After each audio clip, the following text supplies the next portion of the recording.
Good morning class. Shridipti Chaudhary Mahavidyalaya से मैं आज आपके सामने बीए फर्स्ट सेमेस्टर में हमारा जो टॉपिक है वो है हमारा भाव और संवेग, यानी कि इमोशंस और फीलिंग्स और इमोशन। ठीक है, इस टॉपिक पे आज हम बात करने वाले हैं। तो फीलिंग्स और इमोशन, हालांकि दोनों शब्द अलग अलग हैं, लेकिन हम इन दोनों शब्दों को एक जैसा समझते हैं। ठीक है, एक जैसा ही हम इनको समझते हैं। तो फीलिंग्स क्या है? फीलिंग्स मतलब जो हमारे अंदर की भावना है, इसको हम हिंदी में भावना कह सकते हैं, यानी कि अंदर जो हम महसूस कर रहे हैं, अपने मस्तिष्क के भीतर जो विचार चल रहे हैं, हमारे पूरे बॉडी में जो उसकी प्रतिक्रिया चल रही है, वो सब कुछ जो हमारे मस्तिष्क के भीतर चलने वाली क्रियाएं होती हैं वो हमारा भाव कहलाती हैं। लेकिन जैसे ही हम वो अपनी जो भाव है, जो हम महसूस कर रहे हैं चीजें, जैसे ही हम जब वो लोगों के सामने प्रकट कर देते हैं, दिखा देते हैं कि हम क्या महसूस कर रहे हैं और क्या हम सोच रहे हैं, तो और हमें कैसा फील हो रहा है, तो यानी कि हम अपनी फीलिंग्स को या अपने भाव को जब सबके सामने दिखा देते हैं तो वो हमारे संवेग कहलाते हैं। संवेग हमेशा बाहरी रूप होता है जो दिखाई देता है। यदि कोई पर्सन अंदर से बहुत गुस्सा महसूस कर रहा है और वो दिखा नहीं रहा है कि उसे गुस्सा आ रहा है, तो तब तक आप उसे केवल भाव ही कहेंगे, फीलिंग्स ही बोलेंगे, उसे संवेग नहीं कह सकते। क्योंकि संवेग में जब हमारी आंखों से कोई चीज हम देख नहीं सकते तो संवेग नहीं कहलाता है। वो केवल जो चीजें वो महसूस कर रहा है वो कैसे देख पाओगे आप? जब तक वो दिखाएगा नहीं तो देख नहीं पाओगे। तो जो वो महसूस कर रहा है वो दिखा नहीं रहा, वो भाव है, और जिस चीज को आप देख सकते हैं वो संवेग है। तो ये माइनर सा डिफरेंस है दोनों में, और दोनों सेम वर्ड नहीं है, बस एक दूसरे से जुड़े हुए हैं। ठीक है, तो यहाँ पे भाव और संवेग में तो आपको अंतर समझ में आ गया होगा।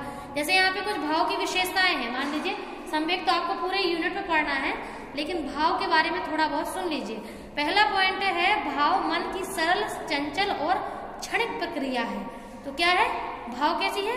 मन की सरल, सरल मतलब बिल्कुल एकदम इजी, क्योंकि अंदर ही फील कर रहा है। वो चंचल है, कभी कभी हमारे इमोशन फीलिंग जो हमारी है वो हर पल चेंज होती रहती है ना, और क्षणिक होती है। कभी भी ऐसा नहीं है कि हम घंटे भर एक ही जैसे फीलिंग को फील कर रहे हैं, समय बदलता है, फीलिंग चेंज हो जाती है। नेक्स्ट है व्यक्ति एक समय में एक ही भाव का अनुभव करता है।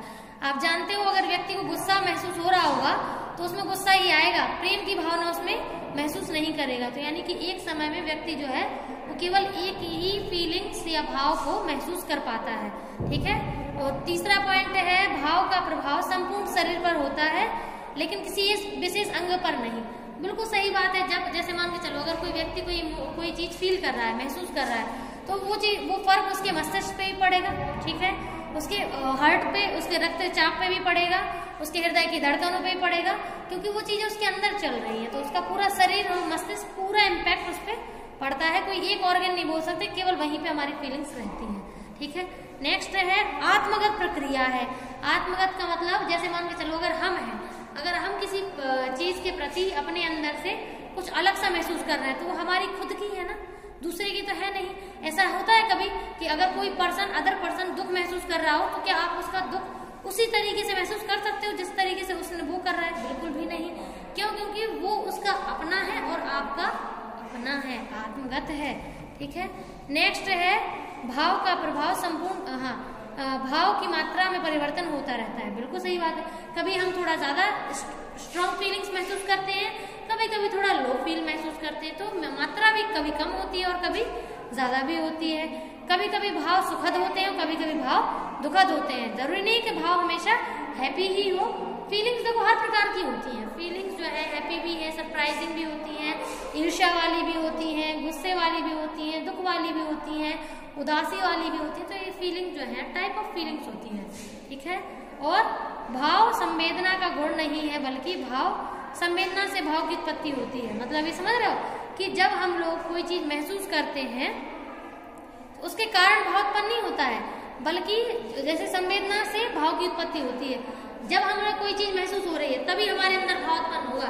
ऐसा नहीं कि भाव पहले उत्पन्न हो गया और संवेदना बाद में हुई, ऐसा हो ही नहीं सकता है। क्योंकि संवेदना हमारे बाहरी अंग करते हैं, और बाहरी अंग बाहरी चीजों से करते हैं। तो हमारे क्या ऐसा हो सकता है कि हमारे अंदर के जो फीलिंग्स हैं वो हमारे बॉडी पार्ट्स को एक्टिवेट कर दें? बिल्कुल भी नहीं कर सकती हमारी ज्ञान इंद्रियों को एक्टिवेट।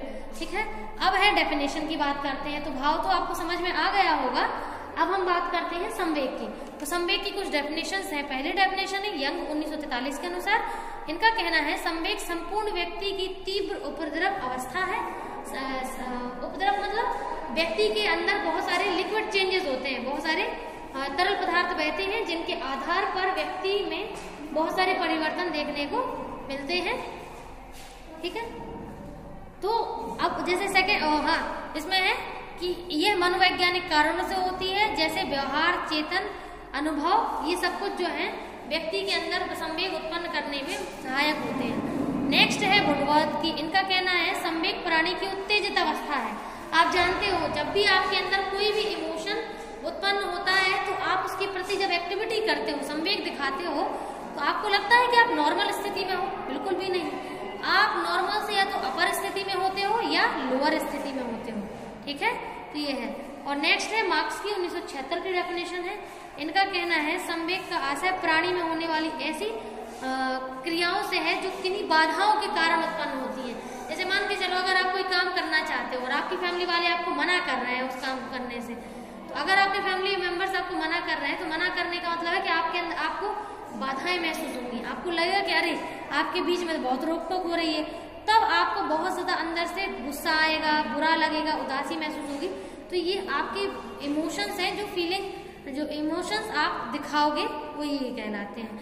नेक्स्ट है एवरिल की है 1982 की।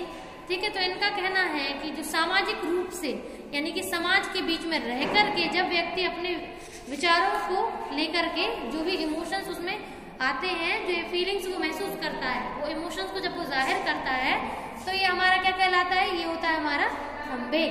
ठीक है, लास्ट है इंग्लिश की 1958 की है, इनका कहना है संवेग एक जटिल भाव है जिसमें खास शारीरिक और ग्रंथि क्रिया होती हैं। आप तो जानते हो कि अगर कोई भी काम बॉडी के अंदर हो रहा है, ब्रेन के अंदर हो रहा है, तो उसमें चेंजेस तो वो जरूर हो रहे होंगे।